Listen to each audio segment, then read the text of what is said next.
காஞ்சிபுரம் மாவட்ட வருவாய் மற்றும் பேரிடர் மேலாண்மை துறை சார்பில் கலைஞர் நூற்றாண்டு விழாவினை ஒட்டி உத்திரமேரூர் அரசு ஆண்கள் மேல்நிலைப் பள்ளியில் மாபெரும் பட்டா வழங்கும் விழா மாவட்ட ஆட்சியர் கலைச்செல்வி தலைமையில் நடைபெற்றது.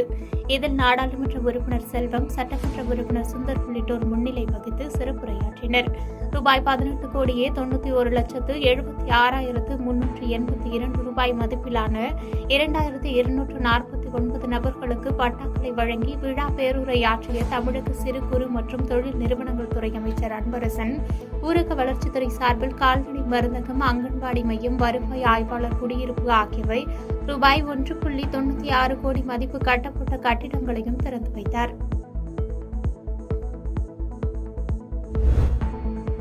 திருப்பூர் மாவட்டம் தாராபுரத்தில் திமுக தெற்கு மாவட்ட தாராபுரம் நகர கழக அண்ணா சிலை முன்பு அண்ணல் காந்தியடிகளின் நினைவு நாளையொட்டி தெற்கு மாவட்ட செயலாளர் இல பத்மநாபன் தலைமையில் ஆதிதிராவிட நலத்துறை அமைச்சர் கயல்விழி முன்னிலையில் மத நல்லிணக்க உறுதிமொழி ஏற்பு நிகழ்ச்சியை திமுக கட்சியினர் நடத்தினர். இதில் இந்து, முஸ்லிம், கிறிஸ்தவ மதங்களை சார்ந்த பிரதிநிதிகள் பங்கேற்று மதவெறி பாசிச நடவடிக்கைகளுக்கு எதிராக மக்கள் ஒற்றுமையாக வாழ்ந்திட வேண்டும் என உறுதிமொழி எடுத்துக் கொண்டனர். இதற்கு முன்னதாக அண்ணல் காந்தியடிகளுக்கு 3 நிமிடம் மௌன அஞ்சலி செலுத்தப்பட்டது. இதில் காங்கிரஸ், திராவிட கழகத்தினர், திமுகவினர், மனிதநேய மக்கள் கட்சி, விசிக உள்ளிட்ட பல்வேறு கட்சி நிர்வாகிகள் மற்றும் பொறுப்பாளர்கள் கலந்து கொண்டனர். சென்னை பெங்களூர் தேசிய நெடுஞ்சாலையில் தினந்தோறும் ஆயிரக்கணக்கான வாகனங்கள் செல்கின்றன. இந்த நிலையில் காஞ்சிபுரம் மாவட்டம் ஸ்ரீபெரும்புதூர் காவல் நிலையம் எதிரே விபத்து மற்றும் குற்றவாளிகளில் சம்பந்தப்பட்ட வாகனங்கள் பறிமுதல் செய்யப்பட்டு நெடுஞ்சாலை ஓரம் போக்குவரத்துக்கு இடையூறாக மாதக்கணக்கில் நிறுத்தப்பட்டுள்ளன. இதனால் இருசக்கர வாகன ஓட்டிகள் விபத்தில் சிக்கும் அபாயம் ஏற்பட்டுள்ளது.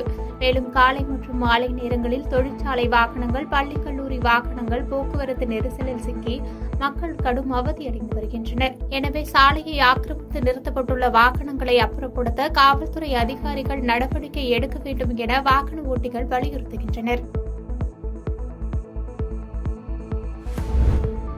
வேலூர் மாவட்டம் ஒடுக்கத்தூர் அடுத்த ஓங்கப்பாடி பகுதியைச் சேர்ந்த கூலி தொழிலாளி பாபு என்பவரின் 19 வயது மகன் கௌதமன்.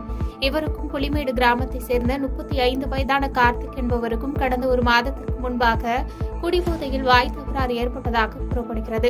இந்நிலையில் கார்த்திக் மற்றும் கௌதமன் நேற்று ஒன்றாக மது குடிக்க சென்றதாகவும் அப்போது வாக்குவாதமும் ஏற்பட்டுள்ளது. இதைத் தொடர்ந்து கௌதமனின் தாய்க்கு போன் செய்த கார்த்திக் கௌதமனை கொலை செய்ய போவதாக மிரட்டியுள்ளார்.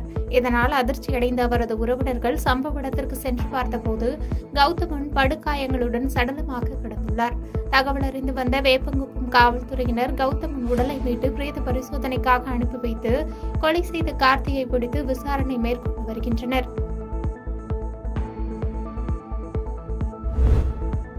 சென்னை பெங்களூரு அதிவிரைவு சாலை போடப்பட்டு வருகிறது.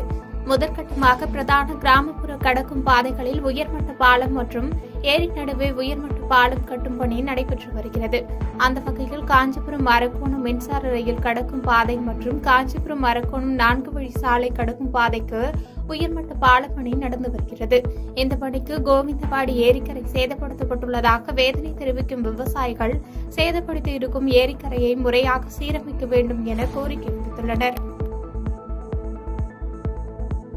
பாதகம் செய்பவரை கண்டால் நாம் பயங்கொள்ளலாகாது பாப்பா, மோதி மிதித்து விடு பாப்பா, அவர் முகத்தில் உமிழ்ந்து விடு பாப்பா. அண்மை செய்திகளை உடனுக்குடன் தெரிந்து கொள்ள இணைந்திருங்கள் இயம்நாடு தொலைக்காட்சியுடன்.